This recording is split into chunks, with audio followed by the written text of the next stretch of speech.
修仙界活久见，别人修仙废命，这大哥修仙全靠在宗门里捡破烂。圣女未婚妻砸钱退婚，还被一脚踢去全宗门最晦气的废丹房，眼看10天后就要因为业绩不达标卷铺盖走人，全宗门都在等他闹笑话。结果这小子看着满屋子的废丹毒渣，哈喇子流了一地。卧槽，发财了！反手掏出地摊上捡来的赛博炼宝炉，半夜去后山顺2只宗门养的赤羽鸡，抠出妖丹往炉子里一塞，绝了！别人为了半颗下品丹药在秘境里打得头破血流，这小子搁废丹房里把极品仙丹当糖豆嘎嘎炫。软饭不给我吃是吧？那我就自己把饭锅给端了。观玄界、东域、瑶光圣地，你我缘分已尽，自今日起婚书作废。你若答应，便拿着这袋灵石离开圣地。往后若遇麻烦，看在咱们2家7年的交情上，我可以出手帮你一次。杂役小院内，一名黑袍遮掩身形的清冷女子将储物袋放在我眼前，她容貌绝美，眸若星辰，淡淡的体香让我立马从惊愕中回过神来。什么情况？刚穿越过来，软饭还没吃上就要飞了。我不死心的想挽回一下，犹豫问道：我真的没机会了吗？我如今是圣地圣女，你不过1品灵根天赋，杂役弟子，你我完全2个世界的人。直白一点来说，没有。严暮雪毫不客气地拒绝了。我心下暗叹，还想着轻轻松松躺平长生，看来这伟大的愿景是破灭了。也罢，摸了摸腰间，虽然天赋差，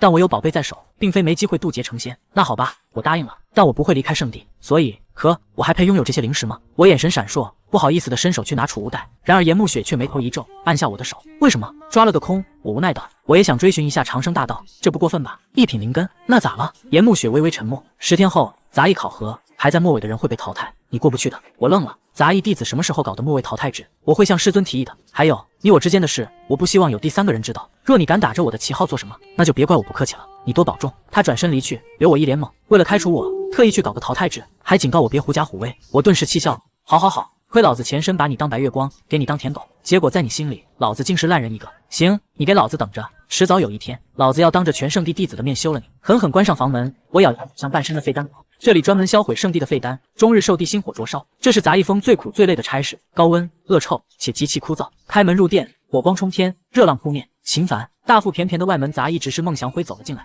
这人外号8匹老孟，吃拿卡钥匙一绝。我有些意外，孟执事，您今天怎么有空过来我这里？上头刚下来的命令，10天后杂役考核，实力最弱的那个要赶出圣地。你小子好好准备准备，争取把倒数第2那货给干掉。孟祥辉意味深长地拍了拍我的肩膀。虽然你当初给本执事就送了100两银子，但你放心，本执事不记仇。你知道的，垫底的2个人里，我最看重你了。我心底冷笑，倒数第2那兄弟当初只给了50两，就被扔去和凡人一起挖铁矿。我这100两好歹换了个废丹房。行了，你好好努力吧，我先走了。这地方太热，不是人待的地方。孟祥辉擦了擦汗，晃悠着离开了。关上店门，我在废丹堆前坐下，旁边焚丹坑里的地心引火阵法不时窜出火舌，常年待在这容易中火毒。除非修炼到筑基期，但我不过是修仙界垫底的1品5行灵根和9品冰灵根的严暮雪一纯地中之地。前脚走，后脚考核就来了。这女人的心一旦狠起来，真是够绝情的，我不禁佩服。当年严家若没我家帮忙，早被灭9族了，哪来如今的富贵？算了，轻叹一声，当务之急是过考核。我运转炼气一层的微弱灵力，从储物袋中唤出1尊巴掌大、锈迹斑斑的青铜香炉，炉盖刻着炼宝2字。我能魂穿全拜这地摊货所赐，昨夜滴血认主后，我便知这是个逆天之宝。启动炼宝炉，我心念一动，脑海中忽地响起一段机械音。炼宝炉启动，能量不足，急需妖丹补充。能量不足，急需妖丹补充。则如此具有现代感的东西，这赛博修仙也是让哥们给玩上了。我咧嘴笑了起来。这炉子能变废为宝，只要放入1枚1级妖丹，就能将1炉1品废丹提纯成好丹。废丹房别的不多，废丹管够，只要妖丹充足，我炼气期的资源就有着落了。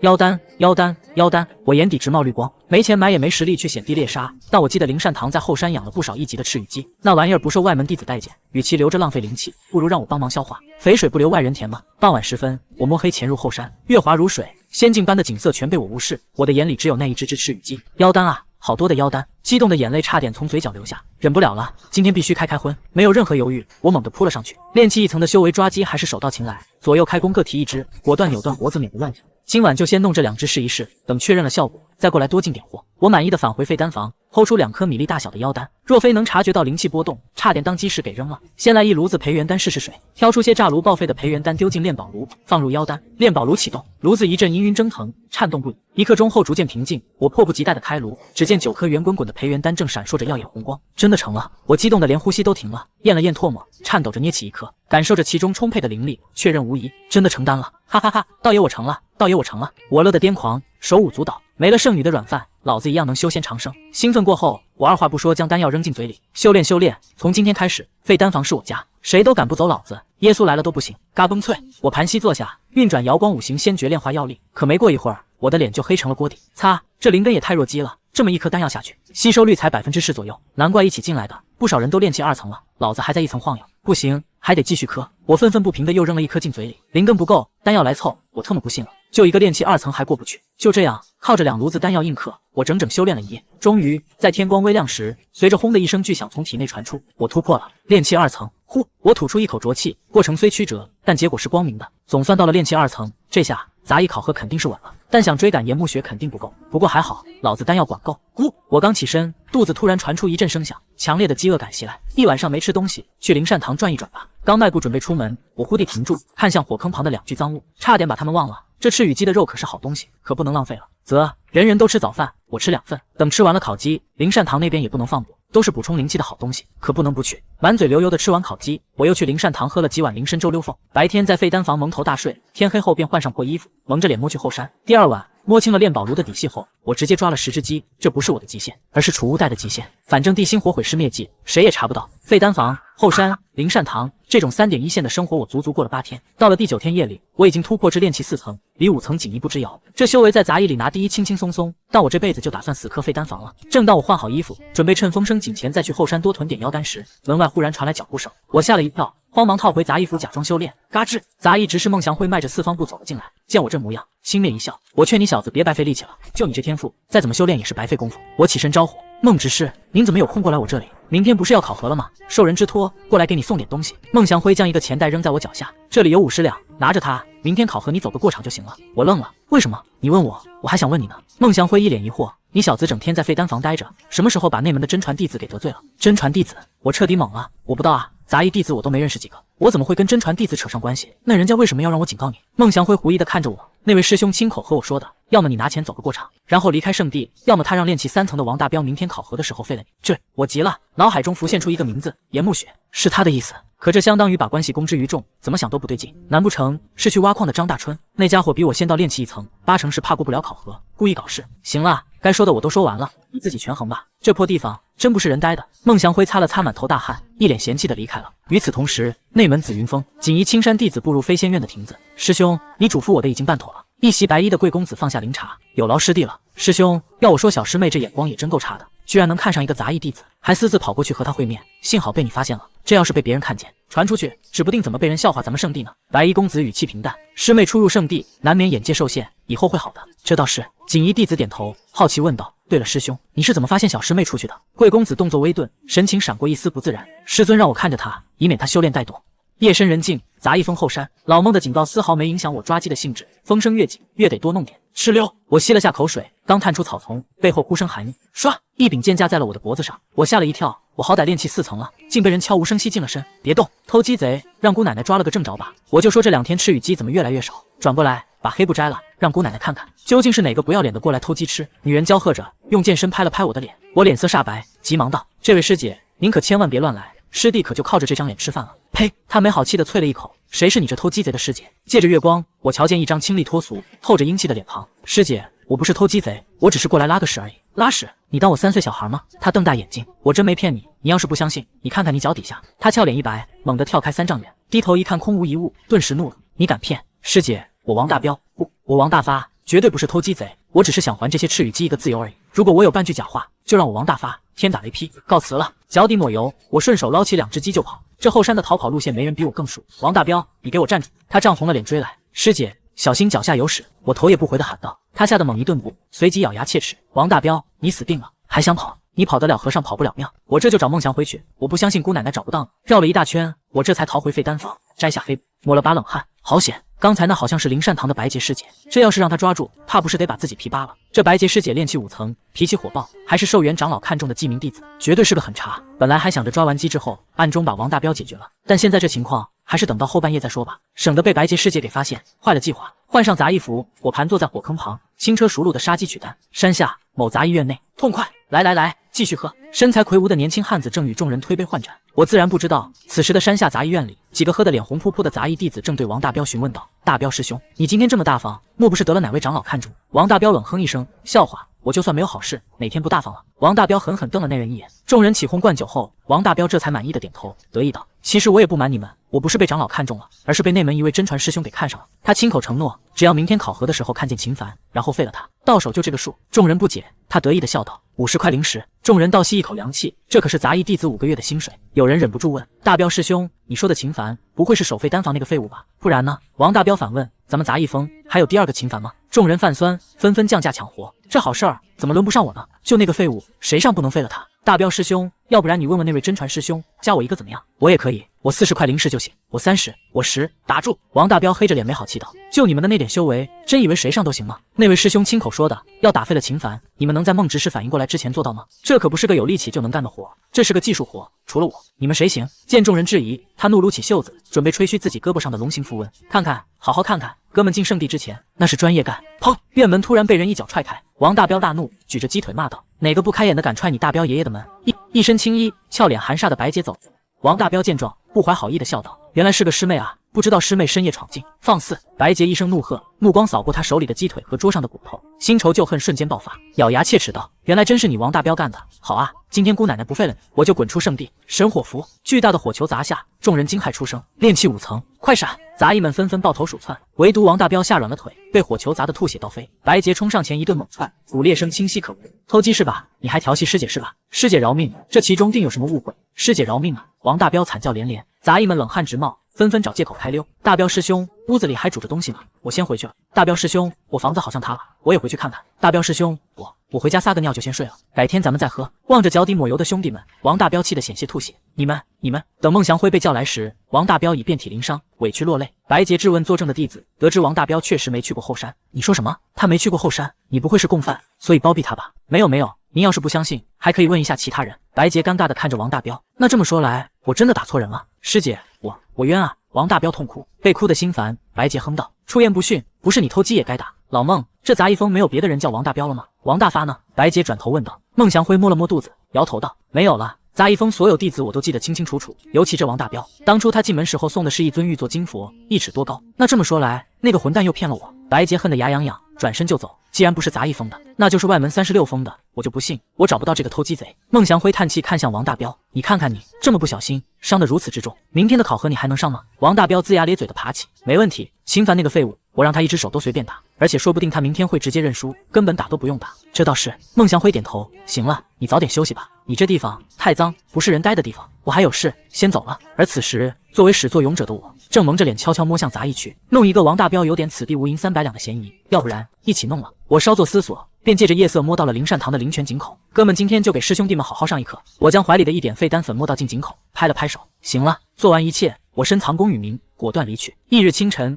杂物阁前白玉广场，200名新晋杂役弟子齐聚，本该是能一辈子留在圣地的铁饭碗，如今却因为某位圣女的一己私心变了天，造孽啊！我长叹一声，也不知是叹自己还是叹别人。伴随3声钟响，孟祥辉与其他执事威严扫视全场，所有弟子听着，依次过来抽签，抽到同一个数字的即为对手。另外，此次考核因要定下排名，所以败者也要继续和败者打下去，直到分出最后1名。规则并不复杂，但事关前途，所有人不得懈怠。孟祥辉一声大喝，灵力震荡，众人心头一颤，这就是8匹老孟的实力，厉害！我嘀咕了一句，我现具炼气5层，只差临门一脚，着实不易。正准备上前抽签时，鼻青脸肿、打着绷带的王大彪带着2个跟班走了过来。小子，一会儿该怎么做？我想你应该清楚了吧？他在我面前依旧一副鼻孔看人的姿态，我一脸惊奇地看着他。大彪师兄，你这是什么情况？我要是没记错，你好像一直在灵药园教大粪吧？什么时候受了这么重的伤？莫非大粪成精打人了？王大彪嘴角狂抽，咬牙切齿道：那特么是灵兽的灵杀，有区别吗？你特么……王大彪脸色涨红，抬手就要教训我，被跟班死死拦住。大彪师兄，冷静一下，广场有规矩，禁止弟子私斗，你千万别被他给激怒了。王大彪强压怒火，面色铁青的警告我，那位师兄的话我希望你好好记着，要不然等一会儿咱们对上，我非让你跪地求饶不可。我们走。望着他的背影，我撇了撇嘴，跪地求饶？还不知道等会儿谁跪地求饶呢。77，抽签结束，我的号码比较靠后，好在广场宽敞，只等第1轮结束就轮到我了。大道混元钟敲响，40名杂役弟子开打，砰砰砰，拳脚相向，火光四溅，大家都为了前10的奖励施展浑身解数。起初我还看得津津有味，但很快发现不对劲，法术呢？灵符呢？对不啊？玩毛线体术，这是瑶光圣地，不是瑶坎吧？就在我心下无语时，孟祥辉缓过过来，考虑好了吗？我叹气点头，考虑好了，走个过场就打算走人，毕竟小命最重要。不错，孟祥辉欣赏地拍了拍我的肩膀，是个聪明人，以后在俗世遇到麻烦了，可以回圣地找我。有时间我一定帮你。有时间，8匹老孟画饼都这么抠搜。第1轮很快结束，败者唉声叹气，但绝望的没几个，因为都知道有我垫底。第2轮准备，有执事大喊，孟祥辉拍拍我，到你了，上去就认输吧，速战速决，到时候我去你那里陪你喝2杯，给你践行。不过我最近手头紧，你先给酒钱垫上，等宽裕了我再还你。我大步来到77号场地，对手果然是王大彪。抽签有内幕，不新鲜。来了来了！王大彪对秦凡，你们说这废物能撑多久？我猜1招秒。周围杂役幸灾乐祸，小子不认输吗？王大彪狞笑，摩拳擦掌。我算算时间，药效该发作了。出于谨慎，望向做裁判的孟祥辉，不好意思道，我自进圣地以来，还从未跟人交过手，实在是有些遗憾。要不然我先切磋一下再认输，这个要求应该不算过分吧？孟祥辉无语，你要挨揍没人拦着你。了解。我郑重点头，转身对王大彪拱手，大彪师兄，承让了。承让你妈啊，承让！你特么赶紧！王大彪话未说完，肚子里忽地响起咕噜声，他脸色瞬间大变，本能的夹紧双腿，双眼通红。操！你特么再不认输，信不信老子啊打！我没理他，一拳打过去，找死！王大彪勃然大怒，灵力涌动回击，噗！恰在此时，一个没憋住，他整个人石化。砰！我压制境界的一拳结结实实打在他脸上，他倒飞出去，下边的玛莎拉也划出一道完美弧线。卧槽！爆装备了！所有人都睁大了眼睛。秦凡一拳给王大彪打出翔了，开他妈什么玩笑！嘶！看得我肚子都不舒服了。紧接着，正在交手的其他人也惨了。噗噗噗！连绵不绝的声响响起，一个个脸全绿了。我认输，我也认输，我先认输。王大彪一个人丢脸就够了，大家可不想陪着。转眼间，广场跑了7、8成。我也认输。王大彪涨红着脸，提着裤子狂奔下山，连银子和真传弟子都抛到了脑后。我怔了怔，转头问孟祥辉：“我这么厉害吗？”孟祥辉捏着鼻子红脸骂道：“特娘的，你真走了狗屎运，肯定是灵善堂的饭菜出了问题。擦，真特娘的臭，懒得和你废话。你要是识相的，就赶紧自己走人吧。那位真传弟子不可能就此罢手的。”我愣了，为啥？这下子张大春应该不会垫底了吧？和张大春有个毛的关系？靠，忍不了了，你自己权衡吧。这地方特娘的真不是人待的地方。有严重洁癖的老孟再也忍不住，御风逃离了广场。我也懵了，不是张大春找我麻烦，早知如此，我还下什么药？直接干王大彪一顿就是了。鉴于众弟子身体抱恙，考核明早继续，执事紧急宣布延期。杂役风的丑闻闹得沸沸扬扬，好在被执事们压下，这都与我无关，因为计划有变，我准备明天夺冠。考核第一我要了，谁也抢不走。黄昏，内门紫云峰飞仙院，师兄，杂役峰那面出了点小意外。张潇走入亭子，江青都闭目道：“出了什么意外？”原因我说了，恐怕会脏了师兄的耳朵。不过师兄放心，那个小杂役明天肯定会离开圣地。江青都皱眉，冷声道：“我不希望再有意外发生。机会，无论是谁，我通常都只给1到2次。你出去吧。”是，师兄，我知道了。张潇郑重点头。翌日清晨，杂物广场，经过云雨树冲洗和大量紫铜香炉熏檀香，广场终于恢复了气派。杂役弟子们见面都有些尴尬。孟祥辉一扫人群，目光停留在我身上，眉头紧锁。这小子居然还没走。身旁的执事轻蔑一笑：“这小子我看是活腻了，居然敢把真传弟子的威胁当耳旁风。”孟祥辉收回视线，不着痕迹地瞥向陈恒。新入门的年轻弟子嘛，见识浅薄，可以理解。陈恒是炼气3层，夺冠热门，显然是老孟选中的接替者。我注意到老孟的动向，望见陈恒后心下了然，看来这次的对手是他了。废品水火双灵根，超能力玩家。昨日圣者组过来抽签，执事朗声，100多名弟子相继上前。败者组的王大彪看得咬牙切齿，其余人也极度的牙痒痒。妈的，居然让这个废物捡了漏！不是有人下药，就凭他也能赢。我要是王大彪，认了拉一裤兜子也要干死他！拉你妈！谁特么造劳资谣？劳资没拉！王大彪狠狠瞪眼，众人噤声。21，我抽完签，看见陈恒正一脸嘲讽地看着我，我微微沉默，缓缓对他竖了个中指。陈恒一愣，皱眉不解。孟祥辉冷着脸走来，你小子居然还不离开圣地，莫非是活腻了不成？孟执事，您这是什么意思？装傻！孟祥辉面色一沉，秦凡，别说我没提醒过你。圣地内虽说禁止弟子生死相斗，但你只是一个小小的杂役弟子，你若是出了事，可没有人会为你出头。好有道理。我咂了咂嘴，多谢孟执事提醒。不过我相信圣地内还是有公道存在的。孟祥辉嘴角抽搐，修仙界谈公道。他无奈拍了拍我的肩膀，孩子，圣地真不适合你，还是回家找你娘亲吃奶去吧。当钟声响起，该集合了。你这次应该会认输吧？反正你已经不是垫底了。孟祥辉挑了挑眉，问了一句。我咧嘴一笑，这个我还是想先切磋一下，万一运气好又赢了呢？孟祥辉气笑了，你小子几个菜喝成这样，还有赢？你赢一个我看看。你赢了以后，我给你这个数。他伸出2根手指，我神色动容，200两，不是2两。你人还怪大方的嘞。21号，有执事大声提醒，21号再不入场，将判弃权认输了。众弟子纷纷望向21号场地，陈恒正抱胸而立，气定神闲。原来是陈恒，我说对手怎么一直不出现？8成是弃权认输了。要是换了我，我也肯定认输。大家议论纷纷。就在此时，我平静地走到陈恒对面，众人愕然，对手是秦凡，还不弃权？碰瓷讹人来了。陈恒也闪过一丝诧异，你竟然真的敢上场？为什么不敢？你很厉害吗？我淡淡道。陈恒面色一滞，气急反笑，你有种！今天我若不废了你，老子跟你姓！呼！他掌心窜出一团火球术，旁观的王大彪冷笑，众人也投来同情或幸灾乐祸的目光。去死吧！陈恒冷哼一声，将火球打出，带着炙热气浪扑面而来，眼底尽是轻蔑。可下一刻，轰！一团烈日般的火球自我掌心浮现，霸道的温度让所有人瞪大了眼睛。我尼玛，拉屎拉出幻觉了！唰，2团火球轰然相撞，大火球宛若黑洞吞噬小火球，去势不减地冲向陈恒。砰的一声，陈恒被火焰吞噬，不得吐出鲜血，断线风筝般倒飞出去。嘶！众人倒吸一口凉气，这秦凡何时这么生猛了？炼气4层。这境界已足够晋升外门，难道他是个仙二代，一直低调行事？孟祥辉和王大彪也懵了，这特么是秦凡被夺舍了吧？噗！陈恒落地又吐鲜血，脸黑如锅底，物理上的黑，须发衣襟全烧糊了，惨不忍睹。不可能，这不可能！他无法接受堂堂杂役顶尖人物败给吊车尾，肯定是早上吃菌子中毒了。其实我也没想到威力这么大，不过境界压制加上他没防备，倒也正常。我淡淡一笑，轻轻叹息，昨日一拳击败王大彪师兄，今日又一招将陈师兄打倒在地。偌大的杂役峰，竟无人是我一合之敌吗？如此无趣的比试，当真是寂寞如雪啊！尼玛，逼都让你装完了。众弟子恨得牙根直痒，可偏偏无人反驳。毕竟炼气4层去了外门，留在杂役峰的确实没人打得过我。就这样，在众人仇恨的目光中，我一路虐菜，毫无悬念拿下第一。孟祥辉亲自颁奖，30块下品灵石，1瓶培元丹，1支中阶法器青玉符笔，以及打赌的2两银子。众人眼红不已，凭啥这废物能当黑马？孟祥辉似笑非笑，你小子藏的可真够深的。你老实说，你是不是隐瞒了背景？其实你不是个普通商贾的儿子，而是和陈恒一样，乃是王侯权贵子弟。我愣了愣，轻叹一声，事到如今，再隐瞒下去也没什么意义了。不错，家父正是秦二河。孟祥辉一怔，疑惑道：秦二河很有名吗？家父隐世多年，一向低调，有关他的事，我却是不能告知外人，还请孟执事见谅。我面露歉疚。孟祥辉狐疑，但看我这般不惧真传弟子，或许我爹真是隐世散修。孟执事，你可知要找我麻烦的那位真传师兄，他叫什么名字？我忽地低声问道。孟祥辉看了看左右，是张潇，那可是一位金丹初期的大修士。张潇，我暗自记下。有了法子，考核结束，我回到废丹房，夺冠消息轰动杂役峰，大家猜测我必是得了某种机缘。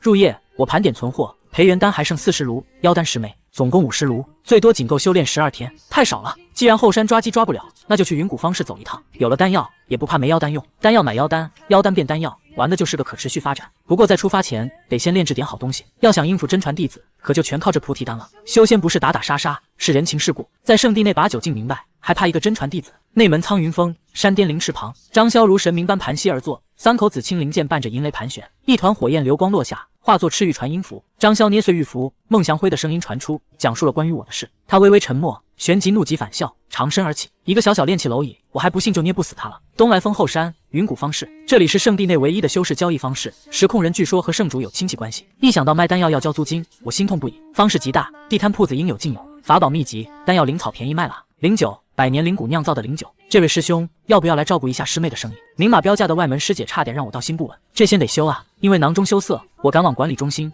交了10两银子拿到摆摊许可证，所以找了个灵符店铺前的空位，将5瓶培元丹摆了上去。我又弄了块牌子，写上1瓶培元丹换20枚1级妖丹，行情我多少了解些，1粒培元丹100两银子，1级妖丹50两，正常1瓶9粒换10几枚妖丹。我这价稍贵，但品质摆在这。想了想，我又添上一句：此培元丹乃大师出品，1粒顶2粒。路过的弟子面露诧异，1粒顶2粒，真的假的？一个黑脸弟子疑惑道：自然是真的。我轻轻一笑，我观这位师兄面如冠玉，身具贵气，自是识货之人。你若不信，打开一看便知。黑脸弟子挠头羞涩，不用打开了，你一看就是个诚实的人，给我来1瓶吧。我竖起大拇指奉上丹药，师兄果有仙人之姿，师弟祝师兄他日必定羽化飞升。那就借师弟吉言了，情绪价值拉满，交易愉快完成。这位师弟，我可否将丹瓶打开来看一眼？一位相貌老成的弟子走来，自然可以。瓶口一开，芬芳灵气飘出，周围惊叹声一片，竟真是极品培元丹。师弟，这些培元丹我都要了。老成弟子一口气拿出80枚1级妖丹，我微微诧异，炼气11层还耍小怪，够稳的。一会儿功夫丹药售罄，没买到的弟子忍不住问：师弟，你这种品质的培元丹还有吗？没了，不过我这里还有品质极高的1品菩提丹，师兄想要吗？菩提丹，众人皆惊，那可是提升修炼速度、进入顿悟状态的真品，甚至有价无市。老成弟子尴尬道：师弟，这菩提丹我自然想要，只不过师兄囊中羞涩啊，这不碍事。我笑了笑，朗声道：诸位师兄们，有哪位能帮师弟引荐一位内门金丹后期的真传师兄？师弟将赠5瓶1品菩提丹。5瓶，整条街的目光被吸引，但这条件太苛刻，无人应答。正当我皱眉时，一个黄裙女子拨开人群：师弟，你此话当真？当真，比金子还真。师姐可认识金丹后期的师兄？师兄不认识，但我认识一位师姐，绿竹峰的云燕师姐。师姐更好。我打开1瓶菩提丹，药香四溢。这位师姐，只要你帮我引荐，这5瓶菩提丹过后全是你的。黄裙女子呼吸急促：师弟，你可能等我1个月，1个月后云师姐外出归来，到时候我一定介绍她给你认识。1个月，时间虽久，但躲在废丹房里，那张潇也奈何不了我。我点头答应。好，那咱们就1个月之后，再在此时此地见面。午后我匆匆赶回废丹房，因为察觉到被人盯上了，一上午换了400枚妖丹，足够修炼几个月。如今阔绰了，我自然要提速。培元丹搭配菩提、辟谷、凝神、养体、洗髓、化灵丹，主打一个全方位吸收。圣地庞大的底蕴具象化了，全圣地的废丹养我一人。在这种疯狂进补下，我的境界不可思议地蹿升着。1月后凌晨时分，废丹房外暗处，炼气10层的陈伯启带着2个炼气8层的跟班杨伟和张不举，正鬼鬼祟祟盯着店门。师兄，你确定那小子今天会出来吗？肯定的，我亲耳听见的。他他和人约好了1个月后要去见内门的云师姐。陈伯启递过恶鬼面具，把这个戴上，等他下山了，就找个地方堵住他，让他把身上丹药都交出来。杨伟自信戴上面具，你放心，就一个炼气4层的小垃圾，我俩肯定办得漂漂亮亮的。嘎吱吱，店门推开，暖阳下，我面带微笑缓步走出。陈伯启愣了愣，觉得这秦凡怎么变帅了？今天的风甚是喧嚣啊！闭关1个月，靠着丹药组合技，我硬生生突破到炼气12层大圆满。但想筑基必须得有筑基丹和2阶妖丹，一枚筑基初期的妖丹约200石，算下来要花10颗菩提丹。这次我不打算摆摊，直接去店铺换更稳妥。只是刚走到半山腰，前方冒出2个戴恶鬼面具的身影，2人炼气8层修为，正抱着胳膊冷哼。俩外门弟子打扮成这样是啥意思？唱大戏？我古怪地问2位师兄，你们这是打劫？较胖的杨伟冷声威胁，把身上的丹药都交出来，要不然别怪咱们兄弟以大欺小。打劫？我乐了，2位师兄确定要打劫我这个杂役弟子？废话，不打劫你，我俩还能是过来给你唱戏不成？有意思。我拍了拍腰间，储物袋就在这里，2位师兄若有本事，便自己来拿吧。杨伟和张不举愣了，师兄，这小子好像没拿咱俩当回事啊。张不举面色怪异道。杨伟怒极反笑，好小子，我看你是真活腻了。唰，他抽出一柄漆黑短棍，今天老子若不好好教训你，我看你是不知道马王爷几只眼。杨伟灵力涌动，瞬间冲向我，手中短棍挥动，虎虎生风。我身前忽地浮现一层气魔，短棍如现泥潭，丝毫不得寸进。杨伟懵了，这位师兄，你的实力貌似远不如我。我嘲讽一笑，大袖一挥，灵力宛若水波掠出，砰的一声，杨伟被磅礴气劲打得倒飞出去。张不举满脸不可思议，陈师兄不是说这小子只有炼气4层吗？怎么变成炼气12层大圆满了？嘎吱，林子里，陈伯启大惊失色，踩断了枯枝。他脑子比那2人还猛，修仙界管炼气大圆满叫炼气4层，还有人？我神情微动，看向林子，陈伯启冷汗直冒，下意识后退。既然来了，何必急着走？我淡淡道。陈伯启脸色骤变，无奈走出。这位师弟，我若说我是路过此地，你会相信吗？你猜我信不信？师弟天赋过人，我猜你一定会信。我双眼微眯，这位师兄，你肯老老实实的出来，师弟很高兴。但你说这话显然是在侮辱师弟的智商，师弟有点不太喜欢。扑通，陈伯启当场跪下，欲哭无泪。师弟，刚才师兄一时糊涂，师兄给你跪下了。你大人有大量，就放了师兄这一把吧。我摇了摇头，那可不行，你说来就来，说走就走，不是把师弟这里当茅厕了吗？那师弟你想怎么样？简单，现在你我角色互换，我是打劫的，你是被打劫的，你自己看着办便是。陈伯启忍痛扔过储物袋，这里面是师兄的全部身家，师弟你收下吧。师兄是个爽快人。我转头看向另外2人，张不举和杨伟吓得一激灵，果断奉上储物袋，这是我的，请师弟笑纳。我笑了，3位师兄，这不是我强迫你们的吧？3人连连摇头，不是，绝对不是。那你们应该不会事后举报我吧？不会，绝对不会。我点了点头，看在3位师兄如此诚恳的份上，那此事便就此结果。不过有关我的事，还望3位师兄莫要多说，否则的话，轰！我挥手崩碎3人的面具，淡淡提醒师弟，可能便要3位师兄给一个交代了。3人吓出冷汗，连连称是，如释重负般逃离杂役峰。我冷笑一声，清点战利品，几百颗下品灵石，几十瓶培元丹，3件法器及10几张灵符，对普通外门弟子来说不少，但对这3个惯犯肯定不是全部。可惜了，这也就是在圣地之内，要是在圣地之外，今日非给他3人来个杀人夺宝不可。我遗憾摇头，大步下山。我现在已能御风，但为了继续苟在废丹房，绝不能招摇。修仙是为了长生，从不装逼。东来风后山，云谷方士。我径直进了一家典当铺，询问丹药换妖丹的事。好消息是筑基初期妖丹有不少，坏消息是3颗菩提丹换1枚。真黑啊！这钱让你们赚的，跟特么抢一样。我暗骂奸商，但妖丹是刚需，只能乖乖掏出30颗菩提丹换了10枚妖丹。为求稳妥，我又花20块灵石买了门烂大街的引气诀。修炼后唯有化神大修士才能看穿真实境界，实属老六必备。离开当铺，我边走边学，很快掌握了引气诀。这阵子菩提丹吃得多，领悟力也变强了。隐匿好灵力后，我回到了摆摊处。黄群师姐已等候多时，让师姐久等了。我上前道：不算久，我也是刚来。对了，我还不知道师弟名讳呢。她笑容明媚，我叫秦凡，师姐呢？我叫云容，我和云燕师姐是一个家族的，不过她是嫡系，我是旁系，但算起来，我还是要叫她一声堂姐。难怪外门弟子能认识金丹后期的真传。秦师弟，云燕师姐在绿竹峰正等着咱们，她忙得很，你我还是尽快过去吧。好，有劳师姐带路了。出方室后，云容取出一片绿叶，化作一艘清风舟。她显露出炼气12层修为，这也是她急需菩提丹的原因。秦师弟，你也上来吧。我踏上灵舟，空间逼仄，2人仅1拳之隔。云容俏脸微红，师弟，你能往后站一站吗？我回头看了看，师姐，我好像没办法再动了，要不然你往前面一些。云容面露难色，只好无奈作罢。反正我是个炼气4层，谅我也不敢有非分之想。你站稳了。云容施法，清风舟化作绿色盾光飞向绿竹峰。云端之上，群山万壑拔地而起，仙瀑奔涌，灵禽长鸣，尽显修仙圣地气派。我心潮澎湃，唯有修仙长生，方能得大自在。大逍遥，绿竹峰，泛海小筑，这里灵气浓郁成雾。我们刚落地，院内便传出轻柔的嗓音：禁制已解，你2人推门进来便是。知道了，姐姐。云容灿烂一笑，转头提醒我：姐姐人很好，但你别乱说话，免得进去吃苦头。师弟明白，多谢云容师姐提醒。我点头应下。是呀，云龙推开院门，带我走进饭海小筑。院内奇花异草芬芳扑鼻，红里池边，一位白裙女子盘坐在紫藤架下吞吐灵物，正是金丹后期大修士真传弟子云燕。她容貌绝美，我忍不住暗赞：修仙可真养人啊！虽说她与云龙是堂姐妹，但两人年岁差了得有几十。姐姐，她就是要见你的那个杂役弟子，他叫秦凡。云龙上前亲昵地挽住云燕，云燕睁开美眸，青光闪过，我身躯一僵，神识扫过，我仿佛赤裸般无所遁形。这位秦师弟，你找我不知是有什么事？他声音轻柔好听，我恭敬施礼，见过云燕师姐。云师姐，师弟此来是想和师姐做个交易。交易？什么交易？云燕面露疑惑。一个小杂役敢和金丹修士做交易？我手上有一颗4品结阴丹，只要师姐能帮师弟一个忙，此丹药师弟当双手奉上。云燕目光一凝，云容也吓了一跳。4品结阴丹有价无市，哪怕是真传弟子冲击元婴，圣地也最多给1-2颗。它主料培因果极珍贵，连一些5、6品丹药都比不上。秦师弟，这4品结阴丹圣地内都不算多，你是哪里得来的？云燕紧盯着我，我笑了笑，此丹是我祖辈传下来的。云燕心下微动，莫非他有背景？那不知师弟要做何交易？实不相瞒，师弟得罪了一位真传师兄，那位师兄名叫张潇，但倒霉的是，师弟完全不知道什么时候得罪了这位张师兄，所以师弟想请师姐出面，让这位师兄与师弟见一面，好好聊一聊。云燕微微沉吟，真传弟子之中叫做张潇的，只有那位苍云峰的张师弟。如果是张潇，若真有结阴丹，别说出面调解，教训他一顿都行。秦师弟，我能先看一眼那结阴丹吗？自然可以，只不过还需云燕师姐拿出一枚元婴初期的妖丹。我摸了摸鼻子，不太好意思道：元婴初期的妖丹。云燕蹙眉，秦师弟你要此物做什么？师弟需要用它来救一个人，具体的还请恕师弟不能告知。我自然不能说炼宝炉的事，只能扯谎。金丹后期攒贡献值换个元婴妖丹不难，除非他是个代善人。沉吟片刻，云燕也不怕我黑他的妖丹，点头道：好，我答应你。他取出一枚湛蓝色妖丹，灵光内敛，水灵气翻腾。妖丹用途多，但为了结阴丹，他毫不吝啬。我强压着火热，双手接过，躬身道：请云燕师姐稍等，结阴丹师弟放在废丹房了，这便回去将其取过来。好，那我便在此等你。云容，你送秦师弟回去取丹吧。是，姐姐。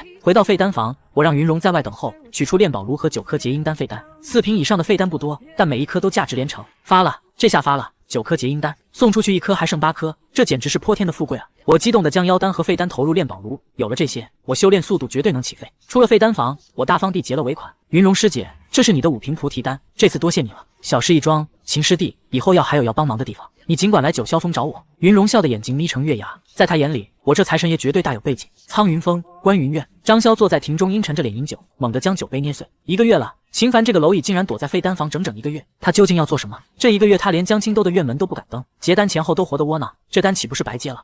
一只白鹤飞落院中，叼着一封灵鹤传信。张潇心头一颤，难道是江师兄？拆开信封，只有一句话：请张潇师弟前来绿竹峰一见。云燕书，云燕，金丹后期的大师姐找他作甚？难不成是一起组队做任务？范海小筑内，秦师弟，你尝尝师姐酿的竹仙醉，此酒乃是千年岩竹的竹粒酿造，饮上一杯，可抵你数月之功。云燕袖手添酒，酒香沁人，多谢师姐。我一饮而尽，好酒是好酒，灵气也足，可尴尬的是，我1瓶5行灵根，这一口相当于1颗1品培元丹，对我没啥大用，唯有2品培元丹才管用。云容见我饮酒后没反应，愣了愣，秦师弟，你没觉得体内灵力有所提升吗？我尴尬道，实不相瞒，其实师弟乃是1瓶5行灵根，所以这酒只喝1口的话，的确没啥太大效果。两人错愕，1瓶5行灵根，家世再好也难有成就啊。云燕顿时觉得媚眼抛给了瞎子，态度骤变。既然秦师弟喝了没效果，云容，这酒便你来喝了吧。他将酒推给云容，起身走回紫藤架下盘坐。云容欣喜道：多谢姐姐，那妹妹便不客气了。好现实的女人。就在我郁闷时，院外传来清朗的嗓音：师弟张潇应师姐之请，特前来拜访云燕师姐。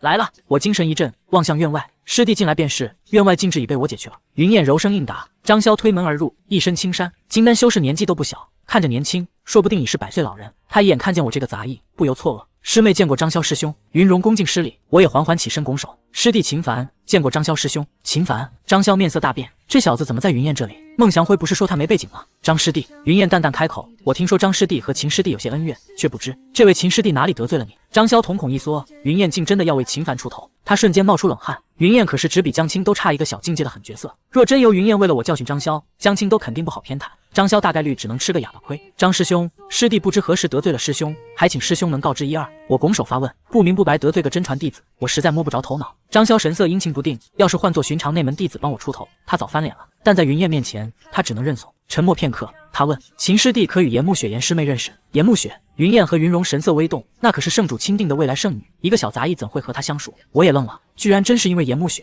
她不是不想让人知道我们的关系吗？我皱眉问道：张师兄，你这话是什么意思？我认识如何？不认识又如何？你若认识，那我劝你趁早离开她为好，若不然，我全明白了。不由得扶额苦笑，无奈地走到张潇面前，一把握住他的手，情真意切道：“妹夫，你误会了，我和慕雪只是兄妹关系而已，她只是我的妹妹，干妹妹。事实远不是你所想的那样。”妹夫，张潇瞪大双眼，一把抽出手，惊恐的连连摆手：“我没有，我不是，你可别造我谣啊！我告诉你，云燕和云容也懵了，圣女是秦凡的义妹，若有这层关系，秦凡为何还在废丹坊？为了避嫌，还是嫌弃她天赋太差？”一时间，姐妹俩看我的目光多了些许同情。不是，我微微一怔，那张师兄你刚才那话的意思？张潇揉着太阳穴头疼道：“此事若真如你所说，那这可能就是一场误会，闹了半天是个乌龙。我若有所思，张潇如此惧怕妹夫这个称呼，肯定还有更厉害的人把我当成了情敌。哎，我内心轻叹，软饭没吃成，还惹一身骚，难道真是红颜祸水？花了不小的代价解决误会。”回到废丹坊已是傍晚，云容送我回来，态度依然和善，临走前还送了我一枚传音玉符。我过些日子便要准备筑基了，筑基之后便会进入内门，到时你若有事，可用传音玉符联系我。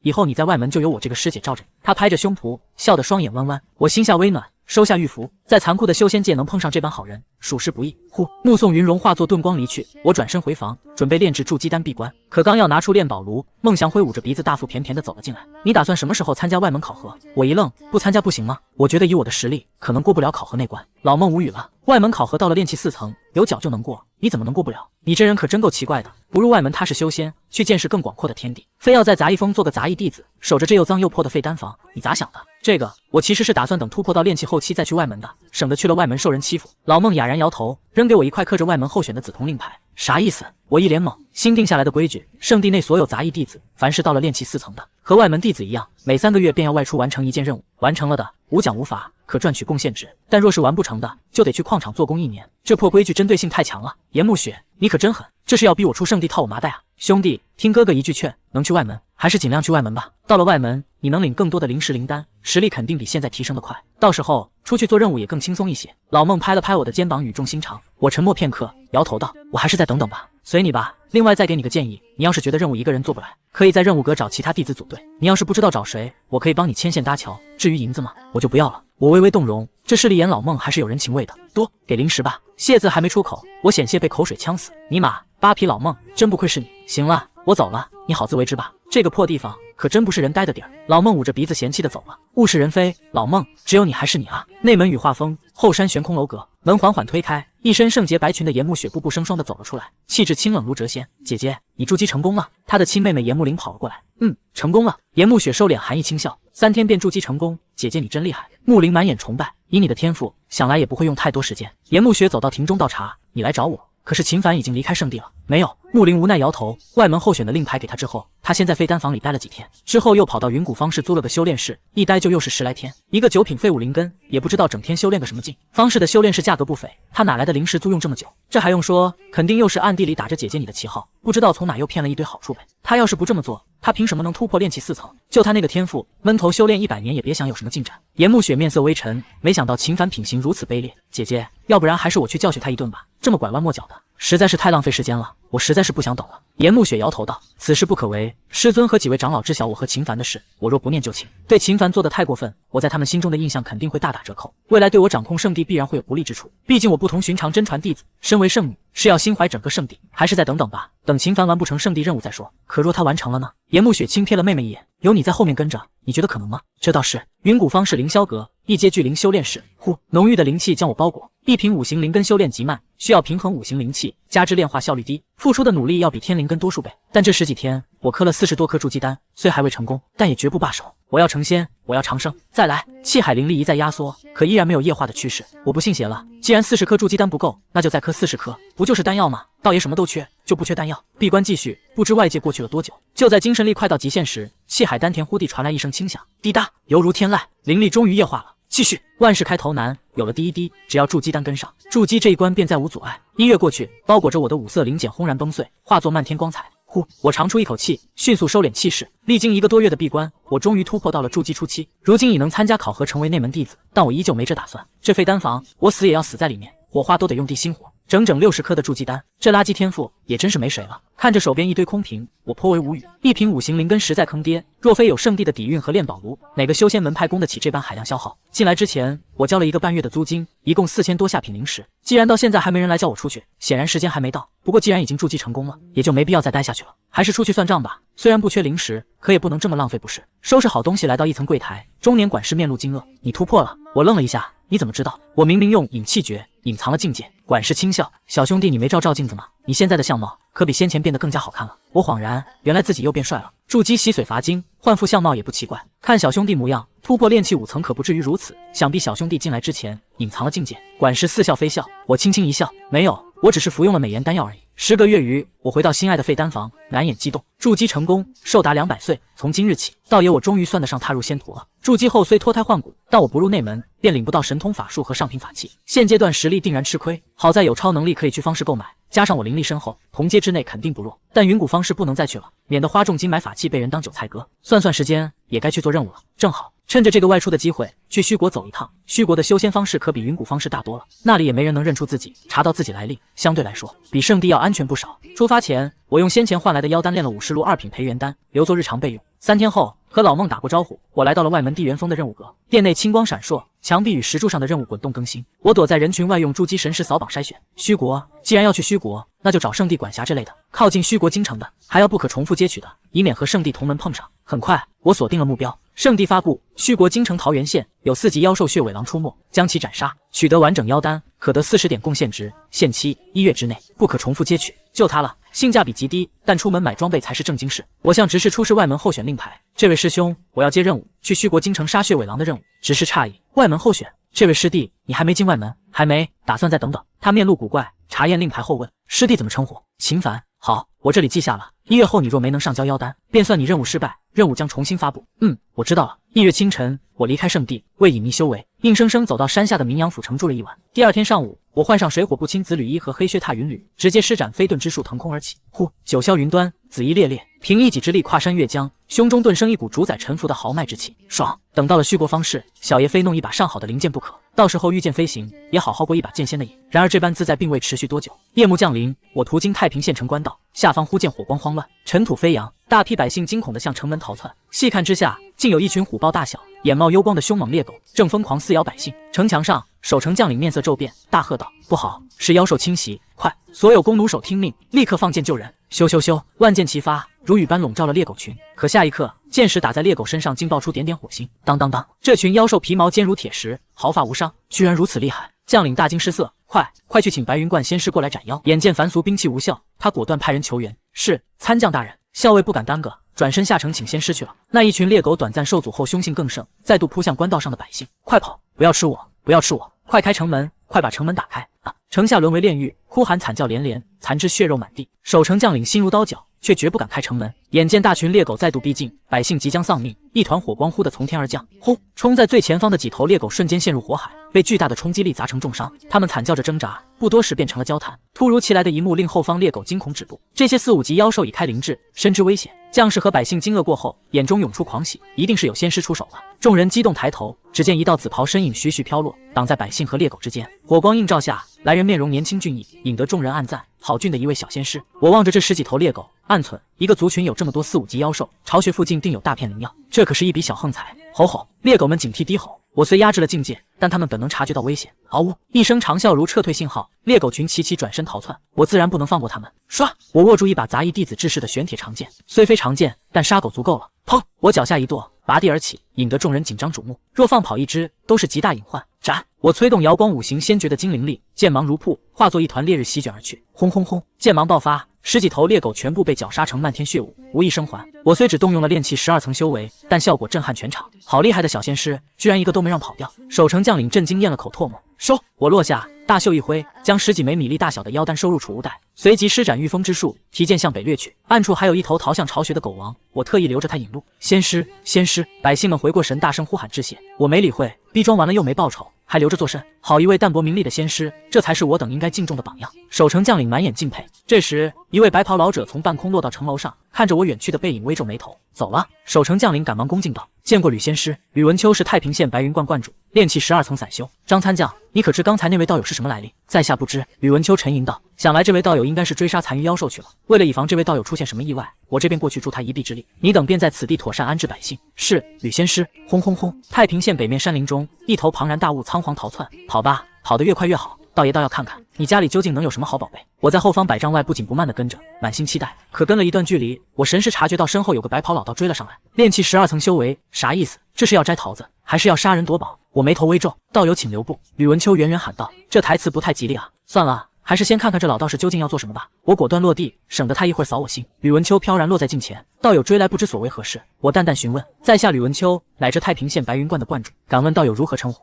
他甩了甩拂尘，一派高人模样。在下王大彪，散修一个。我拱手道，王大彪。吕文秋微微错愕，吕道友，你貌似还没回答我的话呢。他收回思绪轻笑，在下过来只是好心提醒道友一句，再往前几十里有一头刚刚筑基的火蟒豹，道友追杀可以，但莫要太过深入，以免遇到危险。刚刚筑基的火蟒豹，嚯，这不来活了吗？我眼睛一亮，宇文秋错愕，这咋还更兴奋了？是错觉吗？王道友，你此来太平县可有别的什么事？若有需要帮忙的，或许在下能帮上一些。我心下一动，本打算去虚国京城买装备，但一路飞来深感不安。若能在这地头蛇口中探出大型方式，倒也不错。在下还真有件事可能需要道友帮忙。吕道友可知这附近哪里有大型的修仙方式？自然知晓。宇文秋笑道，在太平县东面500里便是京兆府梅县，在梅县雾山有一座大型方式，此方式规模仅次京城方式，背后是京兆府5大修仙家族所掌控。这5大修仙家族每一家都有元婴大能坐镇，也因此这雾山方式已存在上百年而不倒。雾山，我暗自记下位置，道友若是想去，在下可随时领道友前往，不敢劳烦道友，在下自行前去便是。我摇头婉拒，防人之心不可无。宇文秋点点头，并未不悦，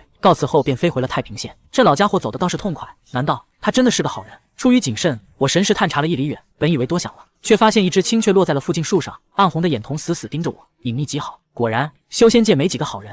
我内心轻叹，我一个善良的小青年，本不愿沾染血腥，可总有人要逼我出手，这万恶的世道啊，真够造孽的。我转身继续追踪狗王，为什么不干掉吕文秋？万一他有帮手，一起端了不是能拿更多储物袋？那不是大傻子吗？为了不打草惊蛇，我也不打算动那头火蟒豹，全当做好事了。谁让我善呢？扑簌簌！吕文秋掠出林子，站在官道旁，月色下眼底闪过一抹嘲讽。一身法器的散修，不抢你抢谁？小子，要怪只能怪你自己太蠢了，连财不露白的道理都不懂。他取出2枚传音玉符，说了几句后注入灵力，咻咻，2道青光消失在夜空中。雾山那附近的风水宝地可不少，能埋在那里，也算你小子有福了。吕文秋冷笑一声，化作一尾白鹤飞回太平县。夜深，我循着狗王的踪迹，来到了一座幽深的山洞前。洞内传出杂乱的叫声，听得出至少还有几十头猎狗。先为民除害，然后再顺手发财。观这周围的灵气浓度，附近的灵药必然不少。这一趟算是捞着了。我眼底火热，提着玄铁剑冲进巢穴。翌日破晓，我从洞内走出，杀猎狗不到1刻钟，我只为了在里面安稳修炼一夜。至于灵药，大意了。这帮畜生真他妈是畜生！老巢里一大片足以炼制2品丹药的灵草灵花，全被啃的啃，采的采，糟蹋的不成样子。难怪他们会跑去伤人，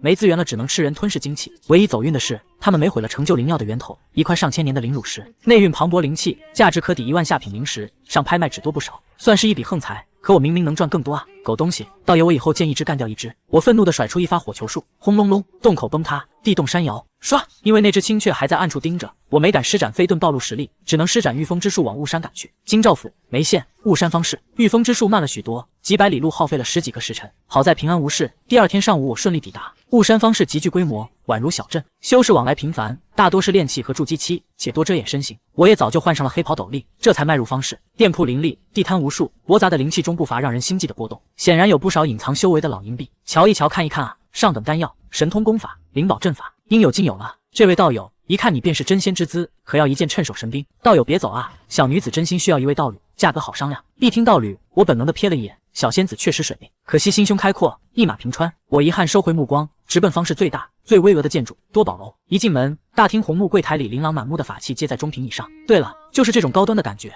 太对味了。这位公子，不知公子欲要买些什么宝物？一位清群侍女微笑着走来。大厅里的客人修为都不弱，甚至有筑基初期，但凡人侍女却毫不畏缩，足见多宝楼东家的底蕴。你们这里有灵气吗？我开门见山，有的。不知公子要何等品级的？对灵气可有具体要求？比如是要功法一类的，还是侧重防御或飞盾一类的，又或是攻防兼具的？我要一柄零件。至于品级，你们这边最高的品级是几品？筑基巅峰前无法炼制本命零件，所以我不想将就。我们店内品级最高的是上品，但非是零件，零件仅有3把，皆是中品。中品正好是我现在催动的极限，上品反倒容易反噬。我能先看看那3把零件吗？可以，公子请随我上楼。来到楼上雅间，侍女让我稍后。不多时，一位锦兰长衫老者走入，毫不掩饰其筑基初期修为，在夏多宝楼管事陈元。可是道友要买灵器，正是。敢问道友如何称呼？王大彪。陈元嘴角微抽，但很快恢复和善。王道友请坐，咱们坐下详聊。他在对面坐下，拿出一个墨黑石盒，里面躺着一长一短2柄泛着幽光的中品灵剑。道友请看，此乃绿胶子母剑，乃炼器大师手笔。2剑可合可分，对敌之时可出其不意，攻其不备，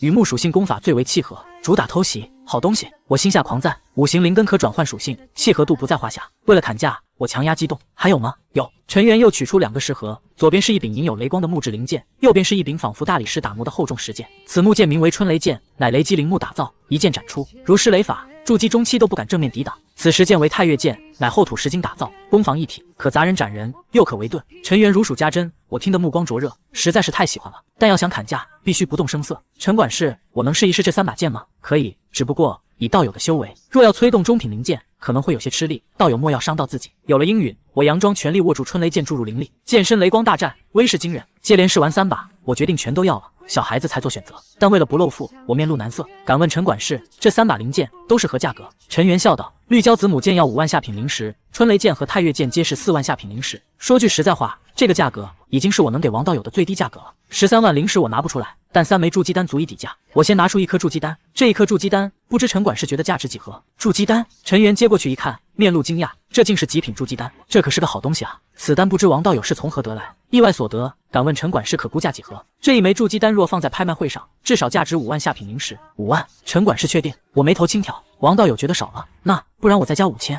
陈元犹豫道：可以，那便这么定了。我轻轻一笑，旋即又拿出2枚筑基丹，1枚5万5，3枚便是16万5。这3把零件我都要了。然后陈管事再找我3万5千块下品灵石。走出多宝楼，我腰板挺得笔直，走路带风。储物袋里躺着3把威力惊人的中品灵剑，底气自然足。唯一遗憾的是这里没神通法术卖。好在陈元提醒，雾山上方的乾元阁有货。拾阶而上，迈入山腰的云雾中，这云雾乃阵法显化，神识仅能外放2丈，反倒让人安心。走进乾元阁大殿，视线豁然开朗，一位美貌侍女迎面走来，扬起职业微笑。这位公子可是来参加拍卖会的？我想买神通法术，你这乾元阁内可有？我开门见山，有的。本阁在售的有2门，在拍卖名录中的有1门。那我能看一眼吗？可以，但只能看一下总纲副本。侍女伸手示意，公子请这边走。来到隔绝神识的石室，没多久，一名筑基初期的管事走了进来，轻笑道：让道友久等了。在下许之行，敢问道友如何称呼？王大彪。原来是王道友当面。许之行在对面坐下，取出3份玉简，道友请看，这便是我乾元阁目前的全部神通法术，道友应当知晓，神通法术乃是修士根基，越是强大，越是轻易不外传。道友别看我乾元阁仅有3门神通法术，可这3门远不是那些大陆货能比得了的。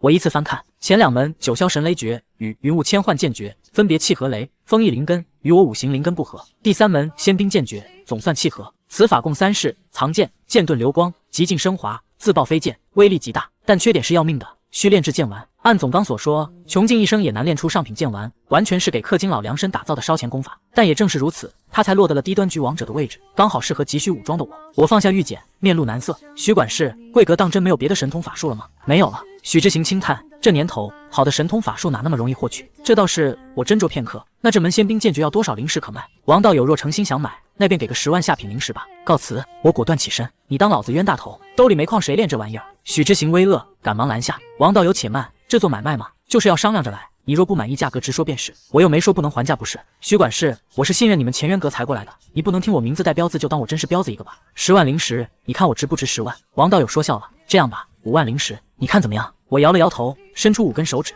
5000灵石，一般炼器期基础功法价值几块灵石，能修炼到筑基期的差不多几十。这仙兵剑诀看着是挺厉害，可实际上能不能应付金丹都是个问题。我给5000已算得上，成交。还没等我说完，许之行果断拍板，一把将完整玉简塞进我手里，诚恳道：5000灵石就这么定了。尼玛，原来你也知道这破烂没人买啊！王道友下次再来哟。伴随着许之行的亲切欢送，我黑着脸走出乾元阁，暗骂一声奸商，离开雾山方士。我打算先去桃源县斩杀血尾狼，再顺道去京城的神兵堂找人炼制剑丸。刚走出没多远，来到一处林间空地，前方赫然出现了一个熟悉的身影，挡住了去路。正是前夜遇见的吕文秋，他手拿拂尘，一派高人模样，冲我和善一笑：王道友，咱们又见面了。我也笑了，等了这么久，这送财老头子可算来了。原来是吕道友，不知吕道友来此地何为？吕文秋答非所问，看王道友应当是刚从方氏出来，不知王道友可有什么收获？收获谈不上，只是买了几件灵器罢了。我将双手背在身后，神情淡然道：买了几件灵器。吕文秋嘴角抽搐，一个小散修吹这种牛逼，买大白菜呢？他哑然失笑。王道友说笑了，谁和你说笑了？我淡淡道：你觉得我是买不起，还是这雾山方是没有卖的？吕文秋动容，王道友此话莫非当真买了灵器？你猜呢？吕文秋面色冷了下来。王道友如此戏耍在下，看来王道友似乎是知晓贫道今日此来的目的。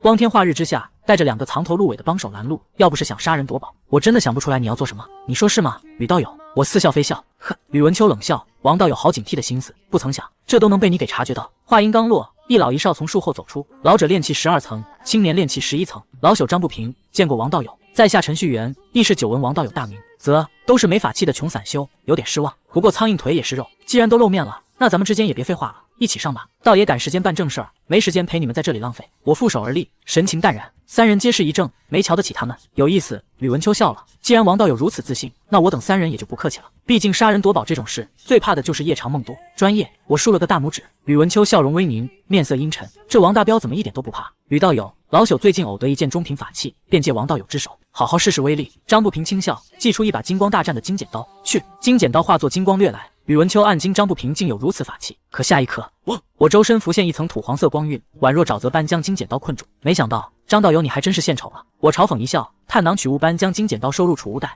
战利品+1。这感受到我释放出的气息，3人大惊失色。筑基初期，你前夜追杀妖兽的时候，竟也谨慎了隐藏修为。吕文秋震惊道：出门在外，安全第一，这个道理都不懂，活该你被反杀。我手掌一握，绿胶子母剑浮现，灵气还是中品灵气？你居然真的买了灵气？吕文秋懵了。吕道友，我突然想起来我娘子好像要生孩子，我便不多待了，咱们就此告辞。程序员吓出一身冷汗，转身就跑。想跑？你跑得过飞剑吗？咻！绿胶子母剑化作青光，噗的一声洞穿了程序员。他看了眼心口的血窟窿，苦涩倒地。陈道友，吕文秋心头一颤，筑基修士面前，他们毫无机会。不要杀我，王道友，我愿意将我全部身家给你，只求道友放老朽一条生路。张不平痛哭流涕的跪地磕头。我淡淡道：我看你是老糊涂了，杀了你，你的储物袋不一样是我的吗？剑指一点，绿胶子母剑抽出，碧光一闪，瞬间洞穿了张不平。唰！吕文秋吓破了胆，将御风之术施展到极限，疯狂逃窜。可一道青光突兀的出现在前方，他躲闪不及，竟硬生生撞了上去。噗！一剑穿心，我都愣住了。这吕道友是在帮我减少杀孽，人还怪好的嘞。怀着感恩的心，我收下3个储物袋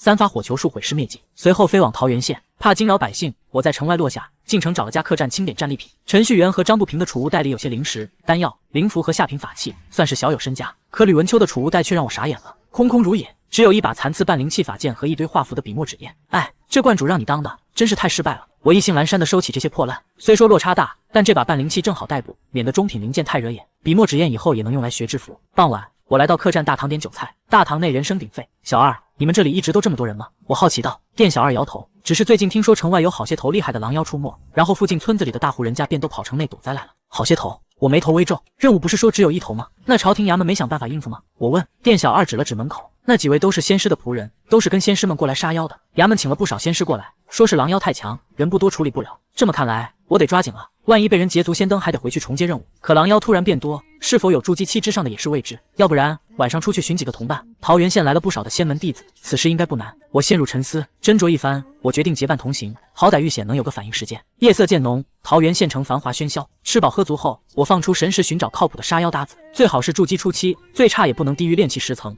否则遇险连当炮灰的资格都没有。可走着走着，我神识忽地发现背后跟了个熟人，没想到还真打算玩麻袋套头的戏码。呵，小丫头片子，年纪不大，心还挺狠。我暗自冷笑，我不去拆穿，若非忌惮这丫头手里的保命手段，我真想杀人夺宝。可惜她毕竟是内门天才，师尊还是大能，我可不想被反杀。既然不能硬来，那就甩掉他。我果断加快脚步走向县衙。我是圣地弟子，去县衙理所当然。且神识探查到不少炼气修士也往那边走，县衙应是杀妖修士的落脚点。有那么多修士在，我不信严木林还敢动手。怎么突然加快脚步了？唐人档口，严木林余光瞥见我走快了，眉头微蹙，难道是发现我在背后跟着他？可我和他距离几十丈还远，他一个炼气期4层，怎么可能发现我的存在？看他去的方向，好像是桃源县衙那里。难道是急着询问任务情况？算了，管他呢，进去了肯定也要出来，跟上去等着便是。他打定主意，伺机教训我。县衙门口，2名捕快按刀守卫，一名炼气12层的青衣老者盘坐在明远谷旁，负责查验修士修为。我一进门，下人便恭敬迎上，见过仙师，仙师可是要在县衙落脚？我点头问，县衙内如今有多少道友在此？有20-30位吧，不过有的出去办事了，暂时不在衙门里。那他们都是散修？不都是，还有些附近仙门的仙师，他们有的和仙师您一样年轻。我跟着下人前往后院，一路遇到几个炼气5、6层的修士，神识探查下，县衙内最高战力便是门口那炼气12层大圆满的老者，筑基期只有我一个。据下人说，最厉害的狼妖是3天前出现的，12级，相当于炼气12层。若情况不变，县衙这些修士足够对付。大部分修士都是冲着朝廷悬赏来的，毕竟时间宝贵，没好处谁肯拼命？下人带我来到一处种着桃树的清静客院，石桌旁正有2男1女饮酒。见我到来，起身招呼。一个相貌清俊的修士好奇道：“道友看着有些面生，莫非是刚来此地？”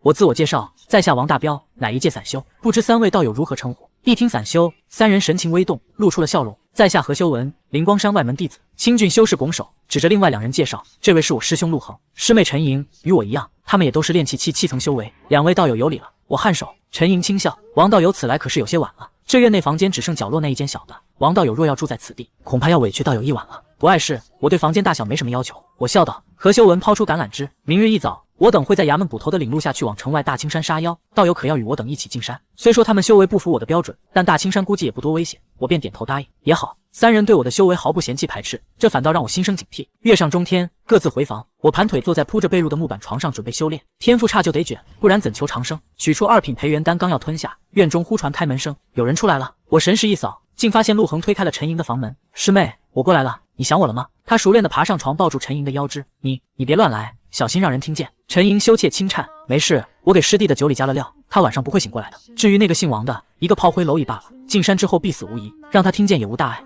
那也不行，师兄，我之前受的伤还没好呢，过些日子吧。原来是想让我进山当炮灰，我说怎么进来之后态度那般和善，有意思。我心下冷笑，修仙界算计多，我虽保有原则不主动杀人夺宝，但既然有人主动送死，这种稳赚不赔的买卖我绝不拒绝。翌日破晓，县衙对面的泥泞巷子里，严木林咬牙切齿地盯着大门，等了一夜不见我出来，这让身为天骄的他怒火中烧。好你个秦凡，你不出来是吧？那我现在就去城外杀光血尾狼，然后提前在回城路上等着，我就不信姑奶奶蹲不到你。县衙后院，桃花落了些许，吃过公家准备的早饭已进正午。何修文来敲门喊我出发，众修士在捕头和官兵带领下前往大青山，多亏了青衣老者坐镇，才镇得住这些仙师。衙门的人带路只是为了县令的命令，疏散百姓防误伤。这县太爷倒算是个好官。大青山绵延数百里，常年雾锁，此地盛产凡人补药，故桃源县有多寿县之称。我探查后暗存，物华天宝，人杰地灵。以前的大青山灵气稀薄，可现在却灵气氤氲。没意外的话，这山里应是有灵药成熟了，难怪狼妖激增。站在山下，青衣老者扫视众人道：“诸位，那头12级狼妖先前被我打伤逃入此山，但此妖铜皮铁骨，力量极大，还懂得妖法。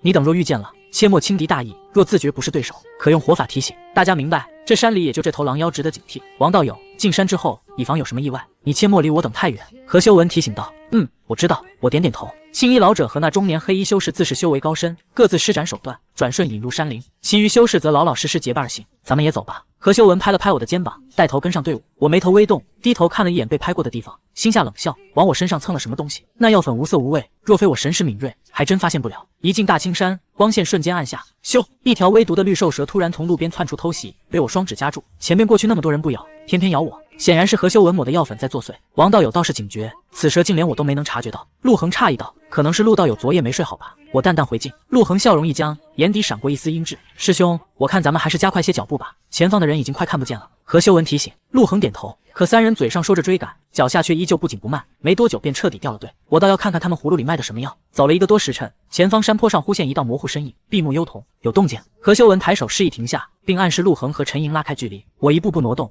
早就发现了那头4级血尾狼，只是不动声色。砰！血尾狼按捺不住，凶狠地朝我扑来。眼见我要遇袭，何修文3人非但不慌，反露喜色。药粉果然奏效了，不知死活。我淡然开口，剑指一点，一道金光扑地穿透了血尾狼的头颅，巨大的身躯轰然倒地，狼眼圆瞪。何修文3人错愕，好快的反应，这位道友未免也太稳吧？虽说不至于被秒杀，但这反杀也太轻松了。3位道友，你等怎么离我如此之远？我挖出腰单，收起金剪刀，意味深长地看向他们。3人一怔，陆恒干笑，只是刚才有些事要谈，故而才离道友远了一些。谈事？什么事？不知能否与在下说一说？这恐怕不行，此事乃是我宗门机密，所以……陆恒抱歉道。机密？我讥讽一笑，灵光山好歹也是仙门大派，3位道友所说的机密，应该不是只让在下做饵，好引妖兽前来吧？被戳破谋划，3人齐齐变色，眼中浮现寒意。你都猜到了？陆恒眯起眼睛，不得不说，何道友先前拍我肩膀那一下，力道着实有些重了。我负手而立，语带嘲讽。何修文皱眉，你既已有所察觉，又为何要跟我等进山？你猜呢？难道你有所依仗？何修文狐疑道，也可能是隐藏了境界，你觉得呢？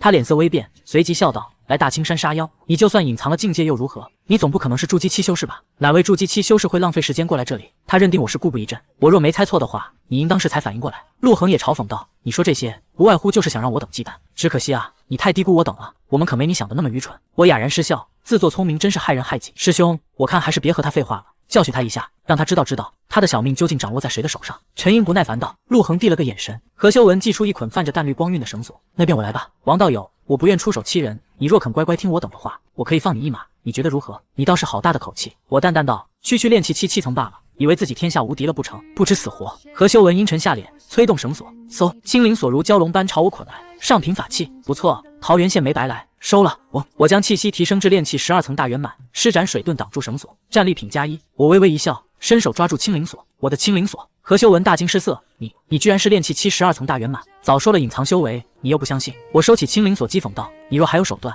可以尽管使出来，我倒想看看灵光山弟子有多厉害。陆恒和陈莹也满脸震惊，但陆恒很快冷哼，炼气12层又如何？只要你不是筑基期，一样要死。唰，他取出一枚流光溢彩的火红玉符，一把捏碎，熊熊火焰化作蛟龙，咆哮着冲向我。中品灵符，我瞳孔微缩，这可是蕴含筑基期力量、价值上万灵石的保命底牌，难怪他们敢拿我做饵，原来是有超能力。这姓陆的储物袋里宝贝绝对不少，去死吧！陆恒狞笑，火球术，我甩出一发宛如烈日的巨大火球，只听轰的一声，火胶支离破碎，热浪清空了几十丈内的雾气。陆恒三人瞪大眼睛，满眼惊骇。此时我显露出的气息，赫然是筑基初期。这不可能！陆恒眼睛通红，无法接受，你一个筑基期修士，怎么会来大青山这里？这特么的不合理！谁说大佬不能来新手村虐菜？我淡淡道，只能说你们是恶人自有天收。你等若不动歪心思，我也懒得对你们出手。说罢，我剑指一点，金剪刀一分为二，化作2道金光杀向陆恒和何修文。火焰盾！陆恒大惊，急忙祭出一件流淌着熔岩的上品防御法器。当当当，金剪刀数次冲击，巨大的力量震得陆恒连连后退，最终一刀封喉，滚烫血线飙射，他双眼圆睁，死不瞑目地倒在血泊中。好宝贝啊！我盯着地上的火焰盾，眼前一亮，这上品防御法器足可媲美极品杀伐法器。噗！何修文仅有中品法剑，完全挡不住金剪刀，当场被贯穿心口，生机全无。扑通！陈莹吓得瘫倒在地，俏脸煞白。前一刻还有说有笑的师兄，转眼成了2具死尸。我将散落的法器收入储物袋，眸光淡漠地看向他。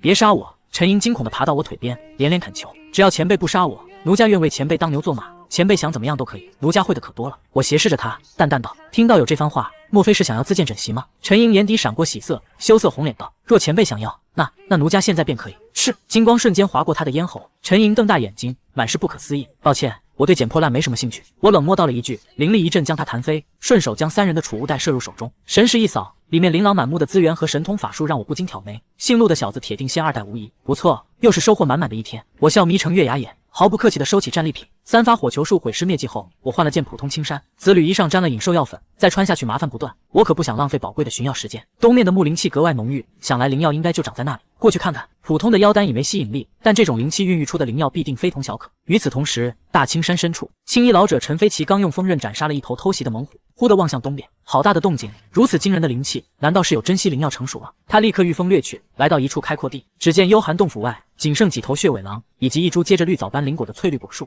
这是500年开花、500年结果的清玄玉果，这可是能炼制3品丹药的灵果啊！这大青山里竟还有这般宝贝，难道这是老天爷送老夫的一场造化？寿元将近的陈飞奇狂喜不已，好，天欲不取，反受其咎。这清玄玉果，我陈飞奇便不客气的笑纳。面对阻拦的血尾狼，他杀意一闪，找死！数张下品灵符砸出，将几头狼妖炸得焦黑濒死。他呼吸沉重的伸手探向灵果，清玄玉果，它是我的了。可余光一瞥，他发现旁边的枝丫上竟有果子被摘取过的痕迹。就在他错愕之际，洞府内传出一声惊天狼吼，轰！一头如小山般的血尾狼携狂风冲出，压迫感惊人。陈飞奇瞬间红了眼，疯狂逃窜。他全明白了，这畜生吞了未成熟的清玄玉果，强行筑基。轰！阴云笼罩，筑基期血尾狼4蹄腾飞，速度远超炼气期。完了！陈飞奇心如死灰。砰！血尾狼如流星坠落，重重将他碾入林间。咔嚓咔嚓，骨裂声不绝于耳。陈飞奇化作一滩血肉模糊的烂泥，奄奄一息。他艰难睁眼，向林间靠近的一个黑影求救，可那人却转身就跑。最后的希望破灭了。救我！他绝望闭眼。血尾狼以高傲的胜利者姿态睥睨着他。人类，你可以去死了。可就在利爪将要踏下时，恰好赶到此处的我发出了诧异的声音。筑基初期血尾狼，清玄玉果，陈道友，好家伙，此地竟有如此多的宝贝，这下不是又要发财了吗？昏迷的最后一刻，陈飞奇微微怔了怔。清玄玉果和血尾狼是宝贝，他这个老人家算什么宝贝？家有一老如有一宝。什么人？血尾狼猛地转头，满眼警惕地盯着我。我虽年轻，却给他极度危险的气息。果真是筑基期修为，看样子你是摘了清玄玉果刚刚突破。我好奇地打量着他，气息不稳，定是那头被打伤的12级狼妖。小子，你究竟是谁？血尾狼愈发不安。你猜呢？我淡淡问道。你是在小看本王？血尾狼眼底浮现怒火。我顿时嗤笑出声，就你个小血尾狼，也敢自称本王？妖族里边，狼妖血脉比你强的应该不少吧？你也不怕被狼笑掉大牙？血尾狼怒极狂吼，一股裹着恶咸的腥风猛袭而来。我面色微变，急忙撑开土黄色护体屏障挡住恶风。还好，倒爷差点就不干净了。我松了口气，反应够快，没被口水溅到，想想都恶心。毕竟鬼知道这畜生多少年没刷牙了，陈年老口气吸个满肺，那可是真会熏死人的。好个人族的修士，你成功激怒本王了，本王现在就吃了你！血尾狼仿佛受到了天大的羞辱，怒吼一声，冲向了我。